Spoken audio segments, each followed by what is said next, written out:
미국의 제재를 받으면 중국은 아파요. 그러니까 두들겨 패면 옷도 두껍게 입고 나무로도 방패 만들어 달아가지고 안 아프거나 덜 아프거나 하다는 거지, 상황은 상대방이 두들겨 패고 나는 맞고 있는 거 틀림없어요. 그래서 중국은 지금도 미국 보고 좋게 말로 하자, 이런 얘기를 하고 있는 중이죠. 여러분 안녕하세요. 저는 여러분들에게 중국에서 일어나고 있는 일을 해설해 드리고 있는 이철이라고 합니다. 잘 부탁드립니다. 최근 미국의 관세 부과로 중국도 보복 관세를 발표했는데요. 자세한 상황을 설명 부탁드립니다. 지금 미국의 트럼프 대통령이 중국을 비롯한 세계 각국에게 소위 상호관세라는 거를 이제 부과를 하고, 여기에 대해서 중국이 보복관세라고 할까? 이렇게 미국에서 수입해오는 물품에 대한 관세를 하니, 트럼프 대통령이 감히 미국에게 보복관세를 한단 말이냐? 그럼 난 그거 받고 더 이렇게 자꾸 서로 에스컬레이트가 됐죠. 지금 중국이 또 한 번 보복관세를 하느냐라는 그런 국면에서 일단 그런 모습은 안 보이고 있는 그런 상태죠. 그런데 어느 정도는 읽을 수 있는 일이기는 했습니다. 트럼프 대통령이 관세를 더 올릴 것이라는 것은 뭐 전 세계가 알고 있었고, 어느 정도를 올리겠느냐에 대해서는 각자 생각이 틀렸지만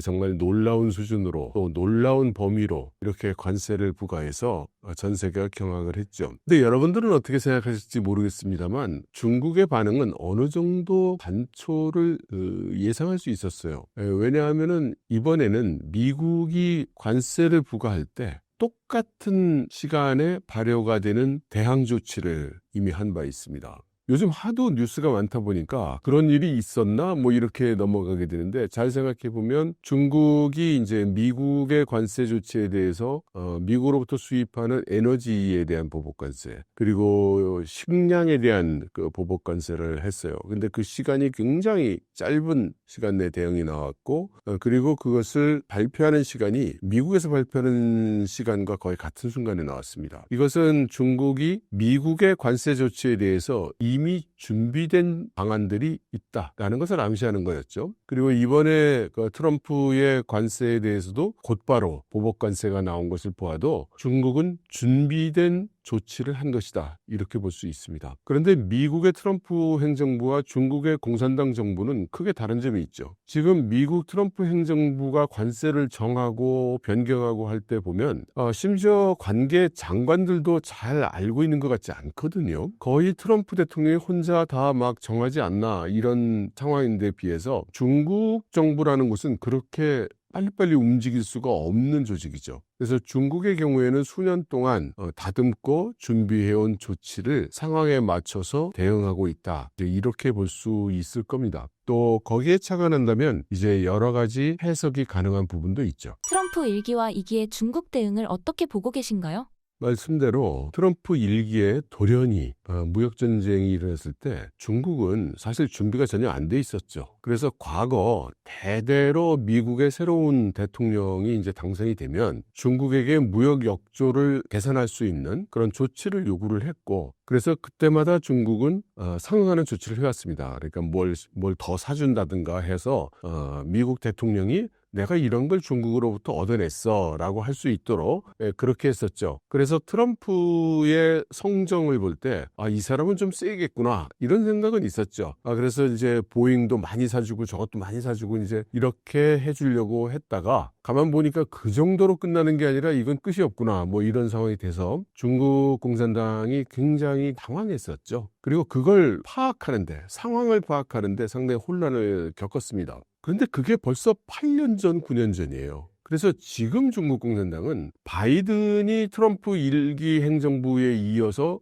중국에 대한 여러 가지 제재를 가해오는 것을 보았고, 그리고 그만한 충분한 분석의 시간이 있었기 때문에 중국 공산당은 트럼프 행정부가 되든 민주당 행정부가 되든 한 가지 사실은 변하지 않는다고 결론을 내렸죠. 그것은 어떤 행정부가 들어서든지 간에 미국은 중국에 대한 압박을 계속할 것이다. 여기에 대해서 중국 공산당이 채택한 그런 기본 방침도 아주 분명했습니다. 일관성이 있었죠. 뭐냐? 미국이 중국에 대해서 최악의 조치를 취한다는 전제로 우리는 준비를 하겠다라고 했었습니다. 이게 그런데 아주 수년 전에 선언을 했기 때문에 많은 사람들이 잊어버리고 있죠. 그래서 중국 공산당은 이야기대로 최악의 상황을 가정하고 그에 대한 조치들을 준비해 왔고 그 준비된 조치를 지금 하나씩 풀고 있는 거라고 볼 수 있습니다. 그렇다면 중국은 어떤 구체적인 대응이나 조치를 취하고 있나요? 우선 한 가지 이해될 게 중국은 신속하게 움직일 수 없는 나라라는 겁니다. 그래서 천천히 시간이 걸리는데 그 대신 한번 움직이면 멈추기도 힘들어요. 중국은 우선 기본적으로 어떤 구조적인 문제가 있다고 생각을 하느냐면 중국 경제가 너무 대외 경제 의존적이다. 이것이 기본적인 문제의 출발점이다. 이렇게 판단을 했습니다. 그래서 중국의 대외 경제 부분을 줄이기 위한 노력을 계속해 왔습니다. 근데 우리는 그렇게 느끼지를 못해요. 왜냐하면 중국의 수출은 계속 늘어나가고 중국의 경상수지 흑자도 계속 늘어나니까 다른 모든 나라가 볼 때는 중국이 수출을 엄청나게 늘리고 있기 때문에 수출에 의해서 먹고 사는 나라라는 그런 이미지를 갖고 있습니다. 그러나 실상은 중국은 그 대외 경제 비중을 계속 줄여왔습니다. 그것이 첫 번째 조치입니다. 그래서 지금 중국의 대외 경제가 차지하는 비중이 30%대로 이제 줄었죠. 38%대까지 내려온 것까지 확인이 되고 지금 2024년에 얼마까지 내려왔는지를 확인을 해봐야 되겠습니다. 두 번째 조치는 뭐였는가? 대외 경제에서 미국이 차지하는 비중을 줄여왔죠. 그래서 수출 시장에서 미국이 차지하는 비중이 20%가 넘었던 것을 지금 계속 줄여와서 수출 시장에서 미국이 차지하는 비중이 지금 13%로 줄어 있습니다. 수입까지 합계를 낸 대외 경제 비율을 따지면 미국이 차지하는 비중은 현재 11%로 줄어 있어요. 그러니까 중국은 나름대로 미국으로부터의 이런 조치의 영향을 덜 받을 수 있도록 노력을 해온 겁니다. 그럼 그 다음 조치도 준비를 해왔어요. 뭐냐면 미국이 양은 적더라도 제공을 안 하면 중국이 뼈아픈, 이것을 저는 이제 전략물자라고 부르는데요. 이 전략물자만큼은 또 우리가 미국의 손아귀에서 벗어나야 되지 않느냐 해서 그걸 벗어나기 위한 노력을 계속해 왔습니다. 그 첫 번째가 식량입니다. 중국이 이렇게 먹는 곡물 이런 것들은 그 자급자족이 대체로 되는데 사료가 안 돼요. 그럼 그 사료라는 게 대개 이제 미국에서 제일 큰 게 대두죠. 대두가 이제 제일 중요하고 그다음 옥수수였는데 이 미국으로부터 수입해 오는 대두와 옥수수의 양을 계속해서 줄여간 겁니다. 그래서 원래는 그 미국으로부터 한 70% 정도를 수입하고 브라질에서 20몇 % 정도를 수입해 왔는데 지금은 그게 바뀌었습니다. 브라질에서 한 70% 정도를 수입하고 미국으로부터는 한 20% 정도를 수입을 해요. 그러니까 그게 무슨 얘기냐면 지구 전체로 따질 때는 이런 그 식량 같은 거는 누군가가 많이 먹으면 누군가는 적게 먹어야 되고 누군가가 적게 먹으면 누군가는 많이 먹어야 됩니다. 그러니까 어떤 현상이 일어난 거냐면 브라질이 수출을 하던 곳에서는 브라질의 수출량이 줄어드니까 미국으로부터 수입을 해오게 되고 미국으로부터 수입을 많이 해오던 중국은 미국으로부터의 수입선을 브라질로 돌린 거죠. 그러면 미국의 그 대두가 더 좋으냐? 브라질의 대두가 더 좋으냐? 품질이나 가격을 생각하면 미국게 더 좋다고 그럽니다. 그럼에도 불구하고 중국은 브라질로 그걸 바꿨죠. 그래서 식량에서 벗어난 거고 두 번째는 에너지였습니다. 에너지 수입선이 봉쇄되면 제조 강국인 이제 중국은 입장이 굉장히 어려워지니까요. 그래서 어떻게 했습니까? 중국은 계속해서 소위 비화석 에너지를 계속해서 늘려왔죠. 그래서 작년에 드디어 비화석 에너지 설비 투자가 최고에 다다랐고 이제부터는 그렇게 많이 투자하지 않는다. 왜냐하면 충분히 만들었기 때문에 라고 해서 이제 그걸 줄여가기 시작합니다. 금년부터 줄여요. 그건 무엇을 말하느냐? 에너지를 제재해도 우리는 무섭지 않다입니다. 그런데 해결이 안 된 게 있었죠. 반도체입니다. 그래서 반도체는 방법이 별로 없었죠. 반도체 같은 그런 걸 위해서는 과학기술 혁신을 소위 거국체제라고 해서 국가 전체적으로 힘을 투입하고 돈과 사람과 역량을 집중해서 개발을 해왔습니다. 그 결과 이제 중국의 반도체 실력이 지금 상당히 늘었다고 하죠. 금년 하반기가 되면 중국산 EUV 장비가 반도체 노광 장비가 나올 거라는 그런 소식들도 나오고 있습니다. 그러니까 저벅저벅 지금 준비를 하고 있는 거예요.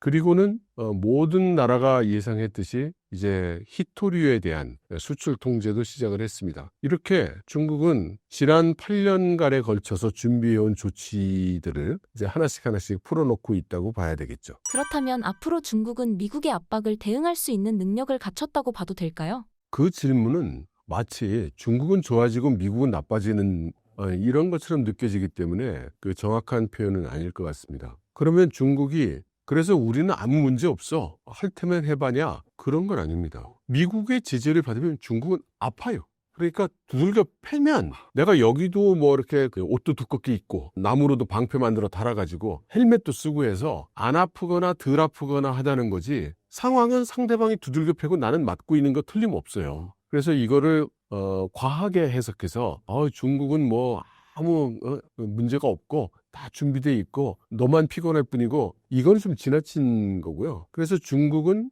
지금도 미국 보고 말로 하자, 좋게 말로 하자 이런 얘기를 하고 있는 중이죠. 그런데 이제 모양 빠지게 된 게 미국이죠. 그러니까 미국 입장에서는 지금 뭐 전 세계에 큰 소리 쳐가면서 중국을 후려패 놨는데 반응이 예상했던 반응이 아닌 거예요. 그래서 트럼프도 얘기를 하고 있죠. 중국이 협상을 원한다고 생각한다라든가 뭐 펜타닐을 수출 안 하겠다고 얘기하면 그 즉시 관세가 20% 줄어든다. 뭐 이런 얘기를 하고 있는데 이것은 트럼프 행정부가 중국이 기어 들어와야 되는데 왜 안 기어 들어오지? 뭐 이제 이런 상황과 느낌이 좀 비슷하죠. 시진핑 주석 입장에서는 숙이고 들어갈 이유가 좀 없어진 게 지금 그 중국 내에 있는 싱크탱크나 또 제3국에 있는 싱크탱크들이 분석한 결과에 따르면 미국이 중국에게 부과하는 관세가 한 20% 정도 됐을 때 수출하는 물품의 대략 40몇 퍼센트 정도, 50%는 안 되는 그 정도 되는 그 제품들이 영향을 크게 입는다는 분석을 했습니다. 그런데 그게 50% 가까운 관세가 되면 거의 대부분의 중국 제품들이 미국으로 수출하기가 어려워진다는 그런 분석이었어요. 그게 맞는지 안 맞는지는 아무도 모르죠. 해봐야 하는 건데 그만큼 그 전문적인 기관들이 연구한 분석 결과니까 그걸 받아들인다고 치면 중국 입장에서는 미국이 중국에게 부과하는 관세가 50% 정도를 초과한 순간부터는 이미 게임은 끝난 거예요. 이제 더 이상 물건을 팔 수 없게 된 것 같은데 50 받고 80 더 뭐 잃어보나 그 80 받고 100, 120, 140 하나 중국 입장에서는 의미가 없는 거죠. 똑같은 거죠. 어차피 미국에 물건 못 파는구나 이렇게 되는 거죠 말이에요. 그리고 이제 트럼프는 이제 협상을 하자 그러는데 트럼프가 원하는 협상이 뭡니까? 트럼프가 원하는 협상의 결과가 뭔가요? 그러니까 중국 입장에서는 트럼프가 협상이라는 단어를 쓰지만 그건 협상이 아니죠. 그건 두 가지 상황을 생각할 수 있는데 하나는 이제 트럼프 형 하라는 대로 할게. 이제 이런 거. 이건 협상이 아니죠. 굴복이죠. 두 번째는 이렇게 해주면 되겠니? 라고 이제 그 중국에서 얘기를 해서 트럼프 대통령이 그래 그러면 되겠구만 라고 고개를 끄덕이는 방식. 근데 트럼프가 뭘 좋아할지 어떻게 해주면 좋아할지 얼마나 해주면 좋아할지를 아무도 모르잖아요. 괜히 자기 약점만 노출하게 될 공산이 크지 않습니까? 그러니까 중국 입장에서 중국 측에서 주도적으로 미국에게 이렇게 주면 되겠니 저렇게 주면 되겠니 그렇게 할 그런 모티브가 없다고 봐야 되겠죠.